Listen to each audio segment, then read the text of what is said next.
Hi అండి. మన బ్రేక్ఫాస్ట్లో అయితే ఎప్పుడప్పుడైతే లెమన్ రైస్ ఖచ్చితంగా ఉంటుంది కదండి. పులిహోర చేసుకున్నప్పుడు ఆ నిమ్మ తొక్కలు నేను ఏం చేస్తానంటే సైడ్కి పెట్టేస్తానండి. అలాగే ఇప్పుడు వింటర్ సీజన్ కదా, అందరూ ఆరెంజ్లు తెచ్చుకొని అయితే తింటూ ఉంటాం. అయితే ఆరెంజ్ తొక్కలను కూడా పక్కకు పెట్టేశానండి. నాకు ఫ్రిడ్జ్ లేకపోవడంతో నేను సైడ్కి పెట్టడం వల్ల కొంచెం బ్లాక్ కలర్ వచ్చింది.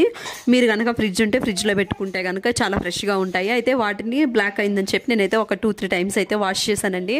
వాష్ చేసిన తర్వాత కావాల్సినంత వాటర్ అయితే తీసుకొని అందులో 4-5 స్పూన్లు అయితే కల్లులుప్పు అంటాం కదా, కల్లులుప్పు అయితే వేసి ఆ వాటర్ని అయితే బాగా మరగబెట్టేశానండి. మరగబెట్టిన తర్వాత కొంచెం సేపు అలా వదిలేస్తే ఆ హీట్ అనేది తగ్గిపోతుంది కదా. వేడి తగ్గిపోయిన తర్వాత ఆ నిమ్మ తొక్కల్ని ఇంకా ఆరెంజ్ తొక్కల్ని అయితే ఒక బౌల్లోకి అయితే వేసేసుకున్నానండి. ఆ వాటర్ని కొంచెం కూల్ అవనిచ్చాను. మరీ కూల్ కాదు, గోరువెచ్చగా ఉన్నప్పుడే నేను ఇందులో కొన్ని ఇంగ్రీడియంట్స్ అయితే యాడ్ చేశాను. అదేంటంటే బేకింగ్ సోడా అండి. లెమన్లో బేకింగ్ సోడా వేయగానే కొంచెం రియాక్షన్ అయితే వచ్చింది.